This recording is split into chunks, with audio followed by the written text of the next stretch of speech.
we have another monster trade with the Ryan O'Reilly and Noel Acciari going to the Toronto Maple Leafs and from the St. Louis Blues. So let's break it down. Let's jump over to the trade right here, posted by the Toronto Maple Leafs. Right here we have Noel Acciari, Ryan O'Reilly going to Toronto, as you can see.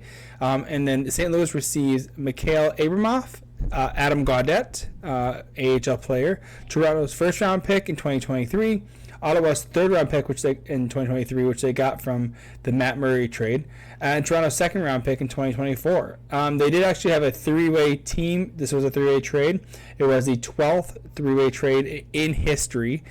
So where these prospects ended up going, Ryan O'Reilly, Noel Acciari, Ryan O'Reilly went to Minnesota for them to pick up half of his 25% of his cap hit. So also St. Louis is retaining half of his salary cap, so that makes it a little bit more digestible for the Toronto Maple Leafs. So let's kind of break down. Oh, also not in this list as well, Toronto actually also receives Josh Pilar. He is a Minnesota prospect, so they got a prospect out of this as well. So they got two people who are UFAs in Ryan O'Reilly and Noel Acciari, and then they also got a prospect as well, fourth-round pick for Minnesota. So let's go through this. All right. So going with the big gun, the one that everyone's talking about, we have Ryan O'Reilly, a phenomenal player, captain of the St. Louis Blues, former captain, let's say.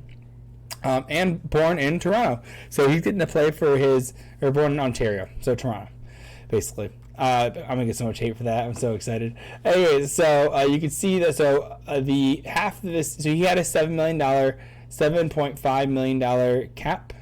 So you can see that we have St. Louis retaining half of that, and then you got that, so $3.75 $1 million went sent to Minnesota, and they retain half of that, so 25%. So the only cap hit is 1.875 for the Toronto Maple Leafs, which is awesome. And honestly, the best part about this is it didn't cost him a roster player.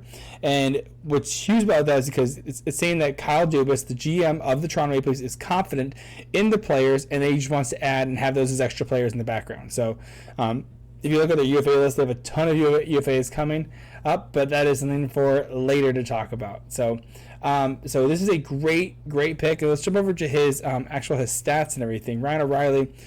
Now, what happened this year so far? His stats are lacking because he was injured. He hasn't been having a great year. Honestly, St. Louis has not been having a great year. If you jump over to theirs, they actually just lost today, and they are 26, 27, and 3. So they were 26, 26, and 3. Still NHL 500. Now they are below NHL 500. Meaning they have more loss than wins. So, and of course the Senators, by the way, the St. Louis Blues are in the Western Conference, which is a significantly easier conference in comparison, and the Senators are in the bottom of that. And so if Senators are in a harder division with a better record, or harder conference with a better record, you can just see that the St. Louis Blues just aren't in it for the rest of the year. By the way, this is a good indicator because they've traded Tarasenko, they traded Noel Acciari and Ryan O'Reilly, so they're really doing this whole big rebuild, which is great, which is awesome for them because it's a quick retool, right? They have younger players. I mean, we can jump over to their page just real quick. You can see their players. They have some guys that are long term right here. You can see you got Braden Shen. He's got a long look at this long contract. They wrapped up Jordan Kyrou and Robert Thomas earlier this year. Let's see when I can't see when it was done, but it was done recently. So they're really getting their young guys in. You can see Justin Falk, Torrey Krug, Colton Parayko is another one. So they're just doing a quick retool. Unfortunately, Jordan Binnington, whether you like him or not, I don't. He's entertaining. I'll say he's entertaining for the league. I don't particularly like him. I don't like his attitude, but there is a certain bit of cockiness you got to have as a goalie. So, anyways, go back to Ryan O'Reilly. So, great cap hit and his stats. Now, what you look for in Ryan O'Reilly, he played last night, Saturday, against the Montreal Canadiens. They won 5-1, and he was playing center on the second line. And it was all talked about Toronto needing a left winger. They actually just moved Tavares over to the left wing. But you can see his numbers are good. I mean, he's got good numbers. Almost. Let's just go back to his Blues days, right? 77 and 82, 61 and 71, 54 and 56, 58 and 78, a little more of a down year there. 19 and 40, right? So that's a little bit lower than what his typical production is. Now, he did have an injury, right? He did break his foot, so he is only 4 games back from an injury. So, but what you, and look, you see the minus 24 is kind of minus, plus minus is not the best statistic, but it is an indicator when it is that low. But now he is playing on the St. Louis Blues team, which is not doing amazing. So, but what you really look for Ryan O'Reilly is a player who's a great guy, a great locker room presence. He's let's kind of go. You also get him for the playoffs. So that's what you really want him for. Is here for the playoffs. You can see right here in 13-14 Lady Byng Memorial Trophy. So in 18-19 he won both the Selke Trophy, which is the best defensive forward, and the Conn Smythe, which is the MVP of the playoffs. Oh yeah, by the way, did I mention Ryan O'Reilly is a Stanley Cup champion? They did win it in 18-19 St. Louis Blues. They were in January 1st. They were last place in the league, last place, and they came back and they brought Jordan Binnington, who did a phenomenal job that year. By the way, did a great job. But the reason they brought the reason that he's the got the MVP is look at this: 23 points in 26 playoff games. I mean, this guy is a stud. He's a playoff performer. You can see this: 11 points. Let's scroll up so you can see the points. 11 points in 9 games. 3 points in 4 games. 12 points in 12 games. The Toronto Maple Leafs need someone who can perform in the playoffs. So this is what they did. They went out and got someone who can perform in the playoffs, who is going to be a stud, who wants to play in Toronto. And honestly, in my opinion, since he's UFA at the end of the year, I can see him taking like a $2 million deal just to sign to keep with the with Toronto. He's 32 years old. Maybe not $2 million. That may be a little bit low, but he's very capable, a very capable center, and that's kind of what they need. Is they needed to shore up some of that center. And by the way, the nice thing about Toronto was looking for a left winger, second line left winger, but if you can get a center and move them to the left wing, that's even better because that allows for. By the way, he had 83% on his faceoffs were won on Saturday against the Montreal Canadiens. Now it was the Canadiens, I'll give you that, but it's 83% of the time. John Tavares has not been doing that amazing in the face-off circle as comparison to Ryan O'Reilly, which is, again, why you're bringing him here. And you're also going to be using him on the penalty kill as well. He's just a great forward. Now, and let's jump over to the other piece of this. You get the Toronto Maple Leafs picking up Noel Acciari, just straight cap, and no one else held on to any of his cap hit. But the reason you pick up this younger player, right, or not younger, 31-year-old, so not that young, but he is a grinder, right? So if you look, this is why I like to look at some of the stats on some of these guys. So you look at Ryan O'Reilly, 6'1", 207 pounds. Okay, so he's got some size to him, but he's also tall. Noel Acciari is 5'10" and 209, right? So 5'10", 209 right here. That means this guy is he's a big guy here. He just gets big, and so he's a guy that's going in the dirty areas. He's going to shore up that fourth line, and he is a center again as well, so you can move him around if you need to, right? So while they already have 4 centers, right? So they have Austin Matthews as first line, John Tavares was second line, third line was, I believe, Engvall, Aston Reese, and then you had fourth line, you had Kampf, so David Kampf. And now you have 2 more centers as well who you can put wherever you need, right? Whatever makes sense.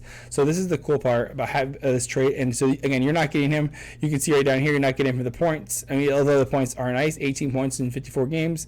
And so, but you're getting him to get dirty, get big, and shore up that fourth line just so that you have more confidence in your fourth line to be put up against the other team's first line. Meaning other team, meaning the Lightning, who they're playing in the first round. It's almost a guarantee, right? And he's UFA at the end of the year, so that money goes away. If he decides he wants to sign again, great. If not, no worries. So again, we have the St. Louis Blues here doing they're doing the rebuild, and you can see a ton of injuries. Look, this is February 11th. You can see there's the Heat. Ryan O'Reilly just got cleared up. Bucevic just came back. Perunovich just came back. Look at Krug's out. Saad's out. I mean, there's just a lot of injuries. So again, it just doesn't make sense. So let's move over to the players the prospects that go to the Blues side again. Go back over to the Blues. You can see they got Mikhail Abramoff and Adam Gaudette and a bunch of picks. Now let's just knock out the picks real quick, just because that'd be easy. 2021 pick. Now that doesn't mean the low 20s or high 20s, right? So it's probably gonna be 20 or higher. So it's a player who. So you draft later in the round, later, you're not getting a star player, right? And these are players that typically need time to develop. And Toronto's in their win now. They have Austin Matthews, they have Marner, they have Tavares. They want to win now. Willie Nylander as well. They are win now, so these first round picks are a little bit less valuable. We saw that with Tampa Bay Lightning. People ship off first round picks all the time. We saw Colorado do it. That worked out well for them last year.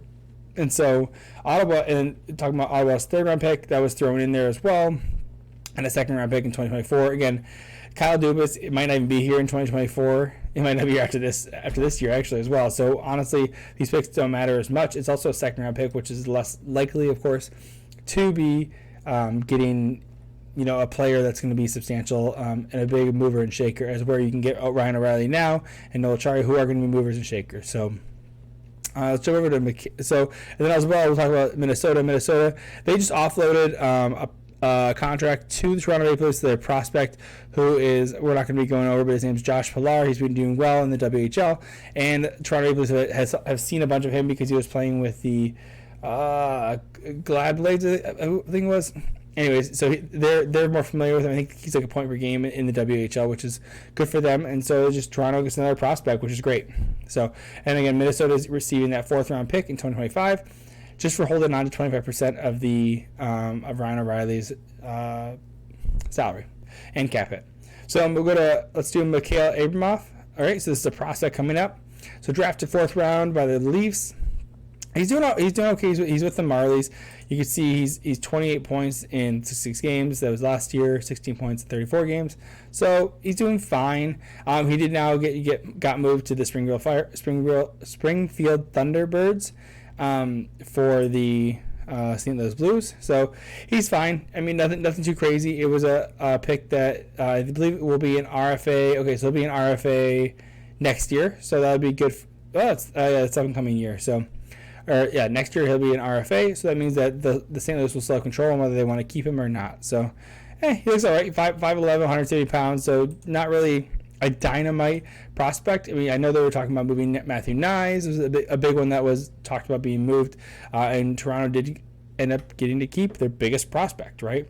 They didn't really take anything out of the cupboard, so they get to keep everything that they've had so far and just been able to add, right? And they're moving picks because they don't really need picks right now. They need players that are good players.